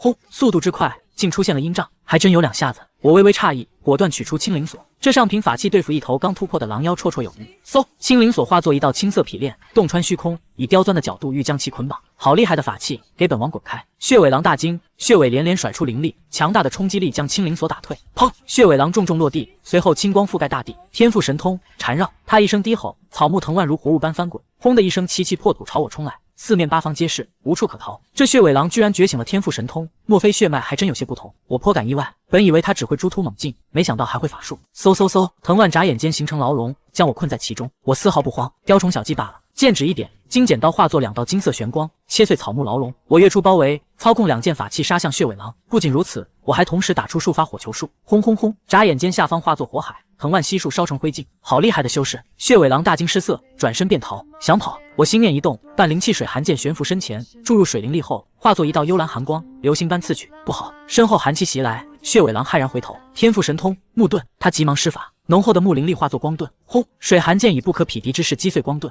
噗的一声穿透了血尾狼的头颅，巨大的身躯无力坠落，砸出一个浅坑。我收回法器，欲使金剪刀挖出妖丹，指甲大小的妖丹浑圆清透，木灵气极为浓郁，又是一炉2品丹药到手了。亲手杀妖取丹，果然更有成就感。这筑基期血尾狼的皮毛也是不错的炼器材料，不可浪费。我拿出一个空储物袋，将狼尸整个装了进去，顺带用金剪刀摘了清玄玉果。做完这些，我看向坑里的陈飞奇，本想出于人道主义救一下，可惜人已经彻底凉透了。哎，陈道友死在杀妖的道路上，实在是我辈楷模啊！我飘到坑内，敬佩地取下他的储物袋。陈道友放心去吧，你的一志在下全都继承了，以后秦某定与妖族势不两立。说罢，我掌心窜出一团火焰，正准备让他走得体面些，神识却发现洞府内有人掠出。我微微一怔，捏碎火焰，压下境界，看向入口。咻！一个黄裙少女欲使飞舟冲出，水蓝灵光映照下，娇颜写满紧张与警惕。她环视四周，目光猛地一僵，惊愕道：“怎么是你？那位前辈呢？”我眼神怪异，你问我之前是不是先解释一下自己的情况？你怎么会从血尾狼的洞府跑出来？严木林眸光躲闪，心虚道：“自然是为了杀妖。”杀妖？我疑惑不解，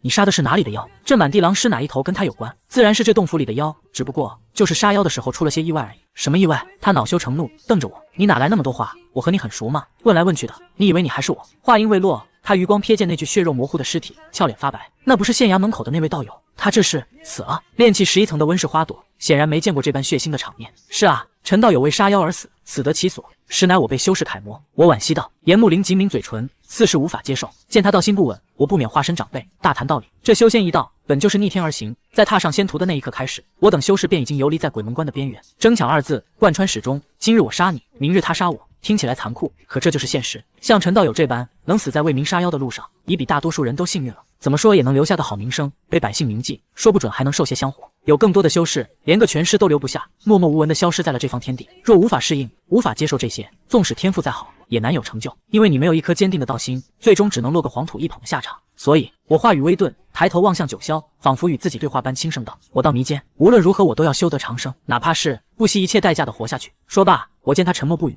心念一转，悄然转身离去。装完逼就跑，真刺激！修仙文不是白看的。没走多远，严木林忽然反应过来，不对啊，你和我一起进的圣地，也是一起出来杀妖，你何时懂得这么多的？而且还教训起我来了。我回身淡淡道：“某位执事师兄说过，我便学了一些。”严木林恍然，冷笑道：“原来是鹦鹉学舌。”我说：“你怎么说的有模有样的？你老实说，究竟用我姐姐的旗号在外门骗了多少资源？”我懵了，啥意思？我什么时候骗资源了？不承认？就你的垃圾天赋，若不狐假虎威，你如何能认识执事师兄？又如何能这么快修炼到炼气期4层？自然是因为实力，有什么不对吗？他嗤笑一声，就凭你也配谈实力？如何不配？还在这里嘴硬？严木林冷笑：“那好，我倒要看看你秦凡究竟有什么实力。”我脸色瞬间阴沉，泥人也有3分火气，若他执意动手，我不介意暴露修为，甚至是杀人灭口。他身上必有护身法宝，所以才能在狼妖洞府内存活。但那宝物估计防御有余，杀伤不足，否则血尾狼根本没机会突破。若真生死相搏，鹿死谁手尚未可知。呼！严木林飘然落地，距我10丈，你待如何？我眯起双眼，给你2个选择。严木林冷冷道：第一个选择，主动离开圣地；第二个选择，让我揍一顿，关在县城客栈2个月，然后任务失败，去矿场做工1年。顺便提醒你一下，你要去的矿场，若运气不好的话，那可真是会累死人的。威胁之意毫不掩饰。哼，真是又当又立。我冷笑，你若真想让我消失，又何必费力气关我？不如现在就杀了我，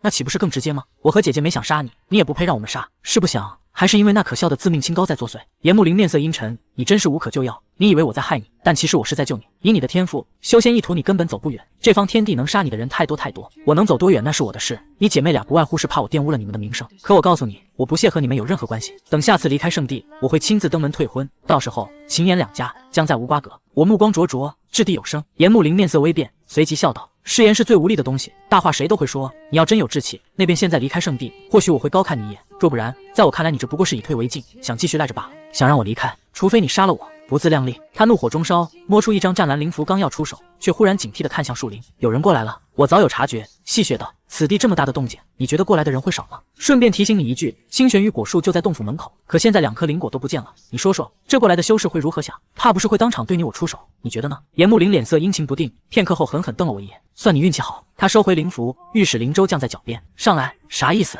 我愣了。跑路带我干嘛？本想打你一顿出气，但现在没时间，便暂时放过你。可这2个月的客栈，你是非住不可。我无奈提醒，2个人一起跑路，不是一般的消耗灵力，你跑不快的。无碍，我这艘灵舟有灵石核心，是我师尊帮我重新炼制改造的。行，你有后台，你清高。我无奈飘上灵舟，给他腾了点地方。你小时候可比现在可爱多了。严木林神色一僵，冷哼道：那是我小孩子不懂事，你少说废话。他跃上灵舟，不再废话，注入灵力，咻！灵舟化作流光冲向天际，这速度比云容师姐的清风舟快多了。可刚飞没多久，后方就有一名炼气12层大圆满的修士御舟追来。那人不是陈飞奇，显然也是个隐藏修为的老六。那个，其实你可以把我放下来的，这样他肯定追不上。我好心提醒，你在教我做事。严木林斜了我一眼，好言难劝该死鬼，爱咋咋地。1个时辰后，严木林在云端绕来绕去，速度不减。后方追赶的修士脸都绿了。严木林这改装车有灵石核心，只要灵石够就能一直飞。那散修可吃不消，灵力快被榨干了，只能减速远远跟着。严木林见状，果断将灵力催动到极限，嗖，灵舟化作流星，几个呼吸便将那人甩得连尾灯都看不见。黄昏，桃源县淮河桥边一间酒楼客栈，掌柜的，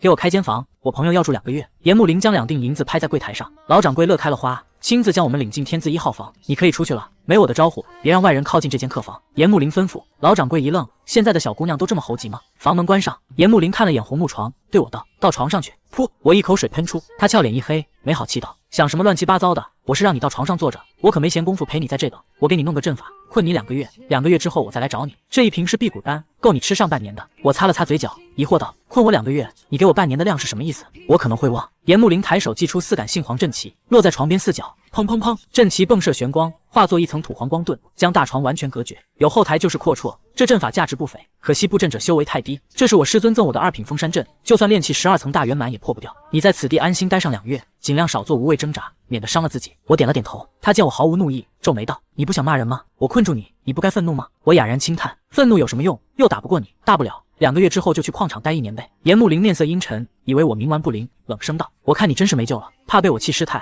他转身甩门离开。我展开神识，直到确认他御舟走远，这才看向阵法光幕。既然炼气12层大圆满破不了，那筑基初期应该没什么问题。我仔细观察，未见薄弱之处，便直接动手。水寒剑浮现，剑指一点，轰然刺向光幕，轰轰轰，剑身爆发强横灵力，床边凝结出霜花。这阵法确实稳固，但也有松动迹象。我眸光一闪，倾注全部灵力，咔嚓咔嚓，光幕裂纹蔓延，随后轰得爆碎，化作荧光消逝。这封山阵的确不俗，只不过他现在是道爷的了。我大袖一挥，射过4杆阵旗，笑容满面。有了此物，遇见筑基中期也不必太忌惮了。稍作摸索，便将其收入储物袋。我推开窗户，夜幕降临，繁华尽收眼底，但我无心观赏。炼制剑丸耗时良久，得早去京城。我取出水寒剑，试着御剑飞行，嗖，人剑合一，化作湛蓝流光直冲九霄，遁速比飞遁快了数倍，爽！我畅快大喊。深夜，虚国京城，我降落在阳平坊无人巷，压制境界至炼气12层，走向对面的神兵堂。传闻这里有皇室背景，无人敢闹事。一进门，火气扑面，打铁声不绝于耳。这位公子可是要买些趁手的法器。一个健硕伙计走来，我想炼制一件特殊的灵器。伙计有些诧异，没想到来了个大客户。那不知公子要炼制何等品级的灵器？上品吧。伙计惊讶，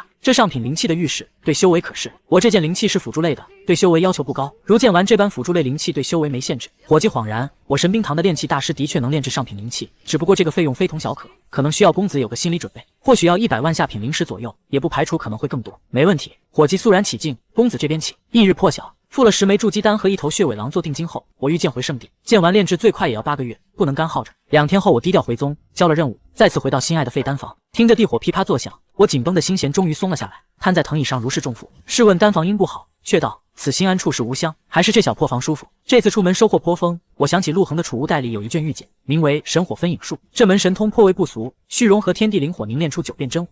对敌时能幻化9道分身，每道分身拥有本尊1/9的灵力威能，可迷惑可攻击。在剑完炼成前，正好填补我神通的空缺。只是这天地灵火不太好搞，我忽地瞥向火坑，地心火也是天地灵火啊，虽排名垫底，但筑基巅峰都扛不住一时半刻，威力绝不可小觑。不然就用这地心火试一试。以我现在的修为，强行炼化太过凶险，必须速战速决。我找出爆灵丹废丹炼了一炉，又备好菩提丹增强专注，开始了。吞下爆灵丹，灵力轰然暴涨，五色轮转如万马奔腾，经脉阵阵刺痛。我强忍不适，五色大手印探入火坑，抓取地心火焰花，收。火花在掌心灵动跳跃，我吞下菩提丹，面不改色地将地心火吞入腹中，炽热、灼烧、刺痛，入体刹那，我深感其恐怖。所幸爆灵丹药力磅礴，死死镇压住了灵火。随后，我抽离4种灵力，扩大保护圈，仅以火灵力如铁锤般连绵捶打灵火，剔除杂质。5行灵根虽修炼慢，但灵力远超常人，炼化过程安全许多。单灵根之所以吃香，就是因为修炼专一，而多灵根必须时刻压制剔除驳杂灵气，容易反噬。炼化持续了3天，第4天傍晚，我终于修成了9变真火，一团白色精纯火焰如暖阳般悬浮丹田，终于成功了。我心念一动，9道大致轮廓的火焰身影环绕火坑盘坐。以我目前的修为，全招出来只能撑半刻钟，招一个则持久许多，也不知这神火分身力量如何。正要尝试，爆灵丹的副作用如潮水般涌来，我痛得脸色煞白，急忙收回分身，吞下疗伤丹药，剧痛稍减却无法根除。我无力地倒在藤椅上，还是低估了爆灵丹的副作用，看来要好好休养几天了。这几天我病恹恹的，送废丹的弟子以为我中了火毒，快挂了。老孟得知后，当晚提着果篮慌张来探望，我心下微暖，这扒皮老孟还算有人情味。咔嚓，老孟拿起果篮里的梨啃了一口，早让你去外门，你非是不听，现在好了，要玩完了吧？连累我还要临时找人顶你位置，真是造孽。不过算了，谁让我是外门执事呢？另外看在你我师兄弟一场的份上，你的后事我可以帮你处理了，而且也可以给你打个友情折扣，9.5折，你看怎么样？当然了，你要有遗产交给我，那打5折也没关系，你觉得如何？我脸一黑，咬牙切齿，我觉得你要是再说下去，我会很想给你打个骨折，你看行不行？孟执事，我只是病了，可还没到要死的那一步呢。没要死？老孟遗憾叹气，那真是可惜了，我想打人。行了，既然你没事了，那我也就不多留了，你这破地方太脏，真不是人待的。老孟提着果篮拍拍屁股要走，合着你空手来的？对了，太虚幻境又要开启了，你现在实力不错，有时间也可以进去玩玩。临走前他提醒道。太虚幻境，我神色微动，最近太忙把这茬给忘了。那是圣地内一座仙人布置的幻境大阵，老孟曾给我们介绍过。这太虚幻境每年开启一次，既是为了弟子历练，也是对实力不错的弟子的一次奖励。只要有弟子令牌，哪怕是杂役，也能凭空进入幻境，生成专属的洞天世界。里面有与你修为等同的灵力妖兽，杀得越多，回馈灵气越多。若能在杀妖榜前10名列前茅，便可获得灵气冠体奖励，排名越高时间越长，第10名2息，第1名20息，对突破瓶颈有着惊人奇效。这幻境绝对公平，无法隐藏实力，妖兽必定与你修为相等。为了防止同门嫉恨，还能使用化名。太虚幻境每次只开启半月时间，错过了就要等1年之后。如今我处在筑基初期，若能得到灵气冠体，修为势必会有不小的提升，所以这次机会一定要把握住。我握紧令牌打定主意，只是不能以杂役身份进去，否则暴露修为必惊动高层，只能指望这块外门候选的牌子了。那这么一来，现在就得多弄些补身体的丹药，好加快恢复进程。尽管我已恢复的差不多了，但为了太虚幻境，这冤枉钱也得花。羽化峰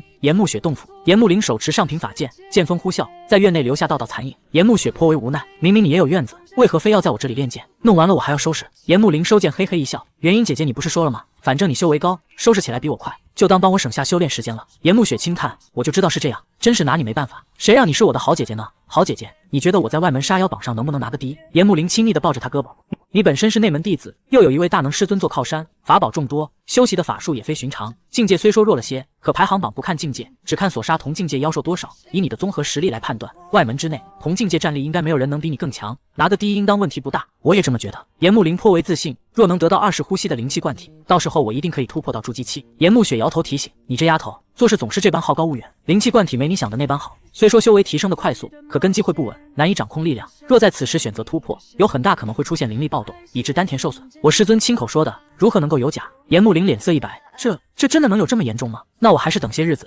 稳一稳再突破吧。正说着，一道冰蓝传音玉符穿透阵法飞到岩木雪面前。岩木林惊疑，姐姐，这不是你的传音玉符吗？你除了给我，何时还给了别的人？岩木雪眼底闪过一丝阴沉，收起玉符平静道，是江师兄，我先前有些事要找他帮忙，于是便给了他几枚。你在此地继续修炼吧，我现在去他那里一趟。5日后，废丹房，仙钟敲响，太虚幻境正式开启，只要注入灵力，令牌便能打开幻境通道。若遇险或待满半月，便可安全传送而出。我紧张地握着外门候选令牌，这外门候选弟子令牌既然可以接外门任务，想来已和圣地内所有阵法都有联系。若没意外的话，这令牌应当可用。我深吸一口气，注入5色灵力，轰！令牌射出一道紫光，前方空间裂痕蔓延，随后轰的一声塌陷，露出一层波纹水幕。成了！我眼前一亮。为了防备偷袭，我取出水寒剑，并驾驭火焰盾撑开赤红光幕护体，准备妥当。我一步踏入水幕，唰！白光闪烁，眼前景象清晰后，我发现自己正置身于一座云雾缭绕的峰顶崖边，下方灵海无垠。这方天地的灵气其实比圣地内要稍差一些，我心中有数。好在培元丹管够，陆恒那几千灵石也足够布个小聚灵阵了。1刻钟已过，妖兽还未出现，恐怕是距离此地较远。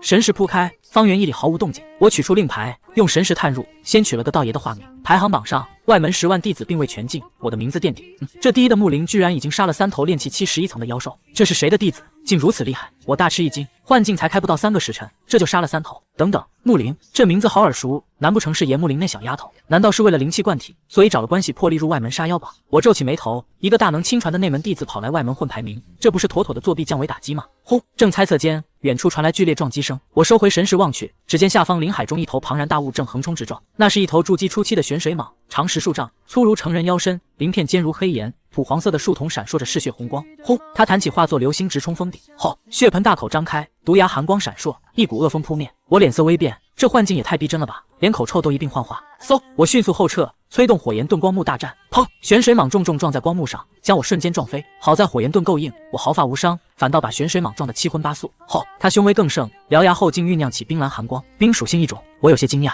可惜这是灵力幻化，不然妖丹妖躯能卖个好价钱。轰！冰霜洪流喷出，寒气逼人，峰顶竟飘起雪花。火焰盾